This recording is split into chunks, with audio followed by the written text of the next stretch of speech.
താഴെ പറയുന്ന ശ്രേണിയിൽ അടുത്ത സംഖ്യ ഏത്? 17, 20, 25, 32 ഡാഷ്. അപ്പോൾ ഇവിടെ ഒരു സംഖ്യാശ്രേണി നൽകിയിട്ടുണ്ട്. ഇതിലെ അടുത്ത സംഖ്യ കണ്ടുപിടിക്കണം. നമുക്ക് ഈ സംഖ്യകൾ തമ്മിലുള്ള ബന്ധം ഒന്ന് നോക്കാം. നോക്കുക, 17നോട് 3 കൂട്ടിയാൽ 20 കിട്ടും. 20നോട് 5 കൂട്ടിയാൽ 25ആയി. 25നോട് 7 കൂട്ടിയാൽ 32 കിട്ടും. അപ്പോൾ ഇവിടെ കൂട്ടിയിരിക്കുന്ന സംഖ്യകൾ നോക്കുക, 3, 5, 7 ഒറ്റ സംഖ്യകളാണ്. അപ്പോൾ അടുത്ത് വരേണ്ട 9 ആണ്. അപ്പോൾ 32നോട് 9 കൂട്ടിയാൽ നമുക്ക് അടുത്ത സംഖ്യ കിട്ടും. 32 9 41 ആണ് അടുത്ത് വരേണ്ടത്. ശരിയുത്തരം ഓപ്ഷൻ എ. അധികം എന്നത് ഹരണത്തിനെയും ന്യൂനം എന്നത് ഗുണനത്തിനെയും ഹരണം എന്നത് അധികത്തിനെയും ഗുണം എന്നത് ന്യൂനത്തിനെയും സൂചിപ്പിക്കുകയാണെങ്കിൽ 48 അധികം 12 ഭാഗം 15 ഗുണം 2 മൈനസ് 5 സമം ഡാഷ്. അപ്പോൾ ഈ എക്സ്പ്രഷൻ്റെ വാല്യൂ നമുക്ക് കണ്ടുപിടിക്കണം. അപ്പോൾ ഇതിൽ തന്നിരിക്കുന്ന സിംബൽസ് സാധാരണഗതിയിൽ ആ സിംബൽസ് സൂചിപ്പിക്കുന്ന ക്രിയകളല്ല ഈ ക്വസ്റ്റ്യനിൽ സൂചിപ്പിക്കുന്നത്. അപ്പോൾ ഈ ക്വസ്റ്റ്യനിൽ ഈ ഓരോ സിംബൽസും സൂചിപ്പിക്കുന്ന ക്രിയകളുടെ സിംബൽസ് നമുക്കിവിടെ കൊടുത്ത് ഇതിനെയൊന്ന് മാറ്റി എഴുതാം. 48 അധികം എന്തിനെയാണ് സൂചിപ്പിക്കുന്നത്? ഹരണത്തിനെയാണ്. അപ്പോൾ നമുക്ക് ഹരണത്തിൻ്റെ സിംബൽ കൊടുക്കാം, ഭാഗം എന്നുള്ള സിംബൽ കൊടുക്കാം. 48 ഭാഗം 12. ഇനി ഈ ഹരണം എന്നുള്ള സിംബൽ അധികത്തിനെയാണ് സൂചിപ്പിക്കുന്നത്. അപ്പോൾ അവിടെ അധികം കൊടുക്കാം, അധികം 15. ഗുണത്തിന് പകരം ഏത് കൊടുക്കണം? ഗുണം ന്യൂനത്തിനെയാണ് സൂചിപ്പിക്കുന്നത്. അപ്പോൾ ന്യൂനം കൊടുക്കുക, ന്യൂനം 2. ഇനി ന്യൂനം ഗുണനത്തിനെയും ഗുണം 5. ഈ വാല്യൂ ആണ് നമുക്ക് കണ്ടുപിടിക്കേണ്ടത്. അപ്പോൾ ഇവിടെ ഹരണത്തിനും ഗുണനത്തിനും പ്രിഫറൻസ് കൊടുക്കണം. അത് രണ്ടും നമുക്ക് ആദ്യം ചെയ്യാം. 48നെ 12 കൊണ്ട് ഹരിച്ച 4. അപ്പോൾ 4 + 15 മൈനസ് 2 ഗുണം 5 10 എന്ന് വരും. ഇടത്തു നിന്ന് വലത്തോട്ട് ക്രിയ ചെയ്യുക. അതായത് 4ഉം 15ഉം കൂടെ കൂട്ടുക, 19 വരും. 19ൽ നിന്ന് 10 കുറച്ചാൽ 9. അപ്പോൾ ഉത്തരം 9 ആണ്. ശരി ഉത്തരം ഓപ്ഷൻ സി. രാജു ഒരു ജോലി 20 ദിവസം കൊണ്ട് ചെയ്തു തീർക്കും. ഗോപു അതേ ജോലി ചെയ്യാൻ 30 ദിവസം എടുക്കും. എങ്കിൽ രണ്ടുപേരും ചേർന്നാൽ ആ ജോലി എത്ര ദിവസം കൊണ്ട് ചെയ്തു തീർക്കും? ഇവിടെ രാജുവിന് ഒരു ജോലി ചെയ്തു തീർക്കാൻ 20 ദിവസം വേണം. ഗോപുവിന് അതേ ജോലി ചെയ്തു തീർക്കാൻ 30 ദിവസം വേണം. എങ്കിൽ ഇവർ രണ്ടുപേരും ഒരുമിച്ച് ജോലി ചെയ്തു കഴിഞ്ഞാൽ ആ ജോലി എത്ര ദിവസം കൊണ്ട് തീരും എന്നാണ് കണ്ടുപിടിക്കേണ്ടത്. അപ്പോൾ ഇത് കണ്ടുപിടിക്കാൻ നമുക്ക് ഷോർട്ട് കട്ട് ഉണ്ട്. ഈ ക്വസ്റ്റൻ ഓർത്തിരിക്കുക. അതായത് ഒരാൾ ഒരു ജോലി X ദിവസങ്ങൾ കൊണ്ടും രണ്ടാമതൊരാൾ അതേ ജോലി Y ദിവസങ്ങൾ കൊണ്ടും ചെയ്തു തീർക്കുമെങ്കിൽ ഇവർ രണ്ടുപേരും ചേർന്നാൽ ആ ജോലി ചെയ്തു തീർക്കാൻ വേണ്ട ദിവസങ്ങളുടെ എണ്ണം XY/X+Y ആണ്. ഓർക്കുക, ഒരാൾക്ക് ജോലി ചെയ്തു തീർക്കാൻ X ദിവസവും രണ്ടാമതൊരാൾക്ക് ആ ജോലി ചെയ്തു തീർക്കാൻ Y ദിവസങ്ങളുമാണ് വേണ്ടതെങ്കിൽ രണ്ടുപേരും ചേർന്നാൽ XY/X+Y ദിവസങ്ങൾ കൊണ്ട് ജോലി ചെയ്തു തരും. അപ്പോൾ ഇവിടെ രാജുവിന് ജോലി ചെയ്തു തീർക്കാൻ 20 ദിവസം വേണം. അപ്പോൾ നമുക്ക് Xന് 20 എന്ന് കൊടുക്കാം.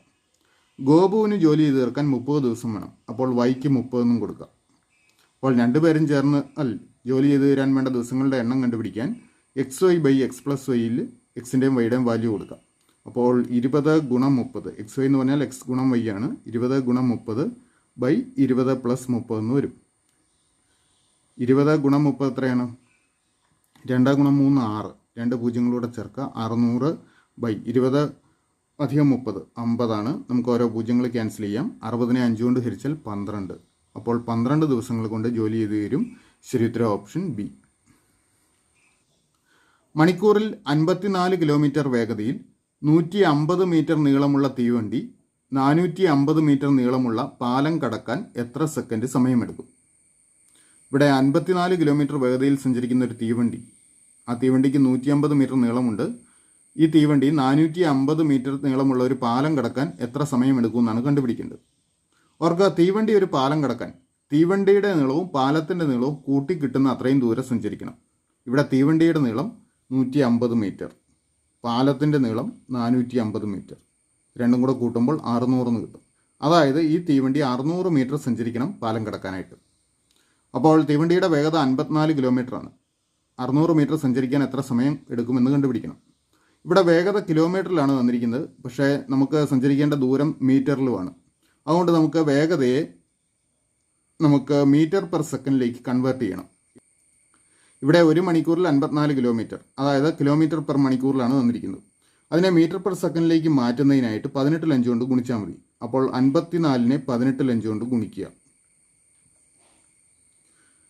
54നെ 18 കൊണ്ട് ഹരിച്ചാൽ 3 കിട്ടും. 3 × 5 15. 15 മീറ്റർ പെർ സെക്കൻഡാണ് തീവണ്ടിയുടെ വേഗത.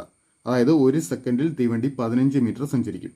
അപ്പോൾ 600 മീറ്റർ സഞ്ചരിക്കാൻ എത്ര സെക്കൻഡ് സമയം വേണം എന്ന് കണ്ടുപിടിക്കാനായിട്ട് 600നെ 15 കൊണ്ട് ഹരിക്കുക. 600 ഭാഗം 15. 60നെ 15 കൊണ്ട് ഹരിച്ചാൽ 4 കിട്ടും. അപ്പോൾ 600നെ 15 കൊണ്ട് ഹരിച്ചാൽ 40. അതായത് 40 സെക്കൻഡ് സമയം കൊണ്ട് തീവണ്ടി പാലം കടക്കും. ശരിയുത്തരം ഓപ്ഷൻ എ. ഒരു ക്ലാസ്സിലെ പെൺകുട്ടികളുടെയും ആൺകുട്ടികളുടെയും എണ്ണം 7:5 എന്ന അംശബന്ധത്തിലാണ്. ആൺകുട്ടികളുടെ എണ്ണത്തേക്കാൾ 8 കൂടുതലാണ് പെൺകുട്ടികളുടെ എണ്ണം എങ്കിൽ ക്ലാസ്സിലെ ആൺകുട്ടികളുടെ എണ്ണം എത്ര? ഇവിടെ ഒരു ക്ലാസ്സിലെ പെൺകുട്ടികളുടെയും ആൺകുട്ടികളുടെയും എണ്ണം തമ്മിലുള്ള അംശബന്ധം നൽകിയിട്ടുണ്ട്. അതായത് പെൺകുട്ടികളും ആൺകുട്ടികളും, ആ ക്രമം ഓർത്തിരിക്കുക. ഇവരുടെ എണ്ണങ്ങൾ തമ്മിലുള്ള അംശബന്ധം 7:5 ആണ്. ഈ അംശബന്ധം നൽകിയിരിക്കുന്നതുകൊണ്ട് നമുക്ക് പെൺകുട്ടികളുടെ എണ്ണം 7x എന്നും ആൺകുട്ടികളുടെ എണ്ണം 5x എന്നും എടുക്കാം. പെൺകുട്ടികളുടെ എണ്ണം 7x എന്നും ആൺകുട്ടികളുടെ എണ്ണം 5x. ഇനി ആൺകുട്ടികളുടെ എണ്ണത്തേക്കാൾ 8 കൂടുതലാണ് പെൺകുട്ടികളുടെ എണ്ണം എന്ന് നൽകിയിട്ടുണ്ട്. അപ്പോൾ ഇവിടെ നമുക്ക് പെൺകുട്ടികളുടെ എണ്ണം 7x എന്നും ആൺകുട്ടികളുടെ എണ്ണം 5x ആണ്. അപ്പോൾ ഇവ തമ്മിലുള്ള വ്യത്യാസം എത്രയാണ്? 7x നിന്ന് 5x കുറയ്ക്കുക. 7x നിന്ന് 5x കുറച്ചാൽ 2x കിട്ടും. അപ്പോൾ ആൺകുട്ടികളുടെ എണ്ണത്തേക്കാൾ 2x കൂടുതലാണ് പെൺകുട്ടികളുടെ എണ്ണം എന്ന് നമുക്ക് ഇവിടെ കിട്ടി. ക്വസ്റ്റ്യനിൽ തന്നിരിക്കുന്നത് 8 കൂടുതലാണെന്ന്. അതായത് ഈ 2x എന്ന് പറയുന്നത് 8 ആണ്. അപ്പോൾ എക്സിൻ്റെ വാല്യൂ എത്ര വരും? 8/2 = 4. അപ്പോൾ എക്സിൻ്റെ വാല്യൂ നമുക്ക് കിട്ടി. ഇനി ആൺകുട്ടികളുടെ എണ്ണം കാണാൻ ആൺകുട്ടികളുടെ എണ്ണം 5x എന്നാണ് നമ്മൾ എടുത്തത്. ഈ 5xൽ എക്സിന് പകരം 4 കൊടുത്താൽ മതി. അപ്പോൾ 5 × 4 വരും. 5 × 4 = 20. ആൺകുട്ടികളുടെ എണ്ണം 20 ആണ്. ശരി ഉത്തരം ഓപ്ഷൻ സി. ബഷീർ 30 മീറ്റർ തെക്കോട്ട് നടന്നതിന് ശേഷം ഇടത്തോട്ട് തിരിഞ്ഞ് 15 മീറ്റർ നടന്നു. അവൻ വീണ്ടും വലത്തോട്ട് തിരിഞ്ഞ് 20 മീറ്റർ നടന്നു. തുടർന്ന് വീണ്ടും വലത്തോട്ട് തിരിഞ്ഞ് 15 മീറ്റർ നടന്നാൽ തുടങ്ങിയ സ്ഥലത്ത് നിന്ന് ഇപ്പോൾ നിൽക്കുന്ന സ്ഥലവുമായുള്ള അകലം എത്ര? ഈ ക്വസ്റ്റ്യൻസ് ഡയറക്ഷൻസ് ഉൾപ്പെടുന്ന ക്വസ്റ്റ്യൻ ആയതുകൊണ്ട് നമുക്ക് ആദ്യം ഡയറക്ഷൻസ് ഒന്ന് മാർക്ക് ചെയ്ത് വെക്കാം. അപ്പോൾ ഈസ്റ്റ്, വെസ്റ്റ്, നോർത്ത്, സൗത്ത്. ഇനി നമുക്ക് തന്നിരിക്കുന്ന വിവരങ്ങൾ ഉപയോഗിച്ച് റഫായിട്ട് ഒരു ഫിഗർ വരയ്ക്കാം. നോക്കുക, ബഷീർ 30 മീറ്റർ തെക്കോട്ട് നടന്നു. അപ്പോൾ ഇതാണ് ബഷീറിൻ്റെ സ്റ്റാർട്ടിംഗ് പോയിന്റ് എന്ന് കരുതുക. ഇവിടെ നിന്ന് 30 മീറ്റർ തെക്കോട്ടെന്ന് പറയുമ്പോൾ താഴോട്ട് വരും. തെക്കോട്ട് നടന്നു 30 മീറ്റർ. തെക്കോട്ട് നടന്നതിന് ശേഷം ഇടത്തോട്ട് തിരിഞ്ഞ് 15 മീറ്റർ നടന്നു. അപ്പോൾ തെക്കോട്ട് തിരിഞ്ഞിരിക്കുന്ന ഒരാൾ ഇടത്തോട്ട് തിരിഞ്ഞാൽ കിഴക്കോട്ടാവും. അപ്പോൾ കിഴക്കോട്ട് തിരിഞ്ഞ് 15 മീറ്റർ നടന്നു. ഇത് 15 മീറ്റർ നടന്നു. അവൻ വീണ്ടും വലത്തോട്ട് തിരിഞ്ഞ് 20 മീറ്റർ നടന്നു. അപ്പോൾ കിഴക്കോട്ട് തിരിഞ്ഞ് നോക്കി നിൽക്കുന്ന ഒരാൾ വലത്തോട്ട് തിരിഞ്ഞു കഴിഞ്ഞാൽ വീണ്ടും തെക്കോട്ട് തന്നെയാവും. തെക്കോട്ട് 20 മീറ്റർ നടന്നു. ഇവിടെ 20 മീറ്റർ. തുടർന്ന് വീണ്ടും വലത്തോട്ട് തിരിഞ്ഞു. അപ്പോൾ ഇവിടുന്ന് തെക്കോട്ട് നോക്കിയിരിക്കുന്ന ഒരാൾ വലത്തോട്ട് തിരിഞ്ഞു കഴിഞ്ഞാൽ വീണ്ടും അത് പടിഞ്ഞാറോട്ടാവും. പടിഞ്ഞാറോട്ട് എത്ര വന്നു? 15 മീറ്റർ നടന്നു. ഇപ്പോൾ തുടങ്ങിയ സ്ഥലത്ത് നിന്ന് ഇപ്പോൾ നിൽക്കുന്ന സ്ഥലവുമായുള്ള അകലം കണ്ടുപിടിക്കണം. അപ്പോൾ ഇപ്പോൾ നിൽക്കുന്ന സ്ഥലം നമുക്ക് ബി എന്ന് കരുതാം. ആദ്യത്തത് എ എന്ന് എടുക്കാം. അപ്പോൾ എ മുതൽ ബി വരെയുള്ള അകലമാണ് വേണ്ടത്. നോക്കുക, എയിൽ നിന്ന് തെക്കോട്ട് 30 മീറ്റർ നടന്നു. അതിനുശേഷം കിഴക്കോട്ട് 15 മീറ്റർ, വീണ്ടും തെക്കോട്ട് 20 മീറ്റർ, പടിഞ്ഞാറോട്ട് 15 മീറ്റർ. അപ്പോൾ ഇവിടെ കിഴക്കോട്ട് 15 മീറ്റർ നടന്നിട്ടുണ്ട്, താഴെ 15 മീറ്റർ പടിഞ്ഞാറോട്ട് കിടന്നിട്ടുണ്ട്. അപ്പോൾ ഈ എയിൽ നിന്ന് വരുന്ന അതേ ഡയറക്ഷനിൽ തന്നെ നേരെ ആ ലൈനിൽ തന്നെ ആയിരിക്കും ബിയും വരിക. കാരണം കിഴക്കോട്ട് പോയ ദൂരവും പടിഞ്ഞാറോട്ട് പോയ ദൂരവും തുല്യമായതുകൊണ്ട്. ഇനി നമുക്ക് ഈ ഡിസ്റ്റൻസ് കണ്ടുപിടിക്കാനായിട്ട് ഇതൊന്ന് കംപ്ലീറ്റ് ചെയ്യാം. ഇത് കംപ്ലീറ്റ് ചെയ്താൽ ഒരു ചതുരമായിരിക്കും കിട്ടുക. അപ്പോൾ ഇവിടെയും 20 മീറ്ററാണ് വരുന്നത്. 30ഉം 20ഉം കൂടെ കൂട്ടുമ്പോൾ ടോട്ടൽ 50 മീറ്റർ. അപ്പോൾ എയിൽ നിന്ന് ബി വരെയുള്ള അകലം 50 മീറ്ററാണ്. ശരി ഉത്തരം ഓപ്ഷൻ ഡി. ഒരു മാസത്തെ 7-ാം തീയതി തിങ്കളാഴ്ചയാണ്. താഴെ കൊടുത്തിരിക്കുന്നവയിൽ ഏത് ദിവസമാണ് ആ മാസം 5 തവണ വരാൻ സാധ്യതയുള്ളത്? ഇവിടെ ഒരു മാസത്തെ 7-ാം തീയതി തിങ്കളാഴ്ചയാണെന്ന് നൽകിയിരിക്കുന്നു. ആ മാസം 5 തവണ വരാൻ സാധ്യതയുള്ളത് ഈ തന്നിരിക്കുന്നതിൽ ഏത് ദിവസമാണെന്ന് കണ്ടുപിടിക്കണം. ഓർക്കുക, 28-ാം തീയതി ആവുമ്പോൾ 4 പൂർണ്ണ ആഴ്ചകളാവും. 28-ാം തീയതി ആവുമ്പോൾ 4 പൂർണ്ണ ആഴ്ചകൾ. ഈ 4 പൂർണ്ണ ആഴ്ചകളിലായിട്ട് ആഴ്ചയിലെ എല്ലാ ദിവസങ്ങളും 4 തവണ വീതം വന്നിട്ടുണ്ടാവും. അതായത് ഞായർ, തിങ്കൾ, ചൊവ്വ, ഇങ്ങനെ ശനി വരെയുള്ള ദിവസങ്ങളെല്ലാം 4 തവണ വീതം വന്നിട്ടുണ്ടാവും. അപ്പോൾ 5-ാമത്തെ തവണ വരണമെങ്കിൽ അത് 28-ന് ശേഷമുള്ള ദിവസങ്ങൾ ആയിരിക്കും. 28-ാം തീയതിക്ക് ശേഷമുള്ള ദിവസങ്ങൾ 5 തവണ വരാം. വരാൻ സാധ്യതയുണ്ട്. അപ്പോൾ ഓർക്കുക, 7-ാം തീയതി തിങ്കളാഴ്ചയാണ്. 7 മൺഡേയാണ്. അപ്പോൾ 7നോട് 7 കൂട്ടിയാൽ കിട്ടുന്ന ദിവസങ്ങൾ, അതായത് 14-ാം തീയതി മൺഡേ ആയിരിക്കും, തിങ്കളാഴ്ച ആയിരിക്കും. 14 7 21 തിങ്കളാഴ്ചയായിരിക്കും. 21 7 28 തിങ്കളാഴ്ചയായിരിക്കും. അപ്പോൾ 28-ാം തീയതി തിങ്കളാഴ്ചയാണ്. ഇനി നമുക്ക് നോക്കുക, 29 അപ്പോൾ എന്ത് വരാം? ചൊവ്വ വരാം. 29 ദിവസം ഉണ്ടെങ്കിൽ 29 ചൊവ്വയായിരിക്കും. ചൊവ്വ 5 തവണ വരും. കാരണം 28-ാം തീയതി ആകുമ്പോഴേക്കും ഈ ആഴ്ചയിലെ എല്ലാ ദിവസങ്ങളും 4 തവണ വീതം വന്നിട്ടുണ്ടാവും. 29-ാം തീയതി ചൊവ്വ, 30 ബുധൻ. ഇനി 31 ദിവസങ്ങളുള്ള മാസമാണെങ്കിൽ 31 വ്യാഴമായിരിക്കും. അപ്പോൾ ഈ ദിവസങ്ങൾ ചൊവ്വ, ബുധൻ, വ്യാഴമാണ് 5 ദിവസം വീതം വരാൻ സാധ്യതയുള്ളത്. തന്നിരിക്കുന്ന ഓപ്ഷനിൽ വ്യാഴമുണ്ട്. അതുകൊണ്ട് ഈ മാസത്തിൽ 31 ദിവസങ്ങളുണ്ടെങ്കിൽ വ്യാഴം 5 തവണ വരാം. ശരി ഉത്തരം ഓപ്ഷൻ സി. എത്ര കാലം കൊണ്ട് 2400 രൂപ 5% കൂട്ടുപലിശ നിരക്കിൽ 2646 രൂപയാകും? 5% കൂട്ടുപലിശ കണക്കാക്കുമ്പോൾ 2400 രൂപ 2646 രൂപയാകാൻ എത്ര വർഷം വേണം എന്നാണ് കണ്ടുപിടിക്കേണ്ടത്. അപ്പോൾ പലിശയായിട്ട് എത്ര രൂപ വേണം എന്ന് നമുക്ക് ഏകദേശം എത്ര രൂപ വേണം നമുക്കൊന്ന് കണ്ടുപിടിക്കാം. 2646 രൂപയാകണമെങ്കിൽ 2400 രൂപയുടെ കൂടെ എത്ര കൂടെ കൂട്ടണം അറിയാനായിട്ട് 2646 നിന്നും 2400 കുറയ്ക്കാം. അപ്പോൾ 246, അതായത് 246 രൂപ പലിശ കിട്ടാൻ കാലം എത്ര വർഷം വേണം എന്ന് കണ്ടുപിടിച്ചാൽ മതി. നമുക്ക് 2400 രൂപയുടെ 5% നിരക്കിലുള്ള കൂട്ടുപലിശ എന്ന് കണക്കാക്കി നോക്കാം. ഒന്നാമത്തെ വർഷം 2400-ന് അതിൻ്റെ 5% കൂട്ടുപലിശ കിട്ടും, 5% പലിശ കിട്ടും. 2400-ൻ്റെ 5% എന്ന് പറഞ്ഞാൽ 2400 ഗുണം 100-5, പൂജ്യങ്ങൾ ക്യാൻസൽ ചെയ്യാം. 24 ഗുണം 5 120 വരും.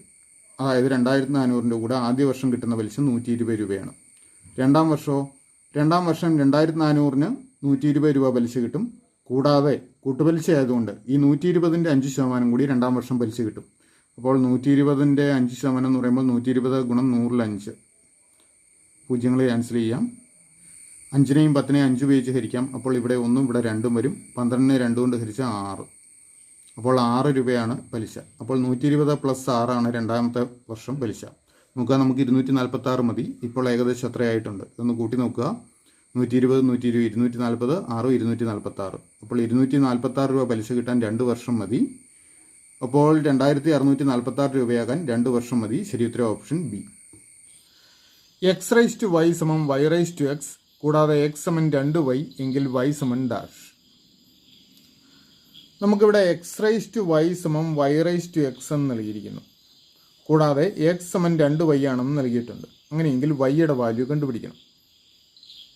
അപ്പോൾ നമുക്ക് ആദ്യം ഈ ഇക്വേഷനകത്ത് എക്സിന് പകരം 2y എന്ന് കൊടുക്കാം. x സമം 2y ആയതുകൊണ്ട് ഈ ഇക്വേഷനകത്ത് എക്സിന് പകരം 2y എന്ന് കൊടുക്കുന്നു.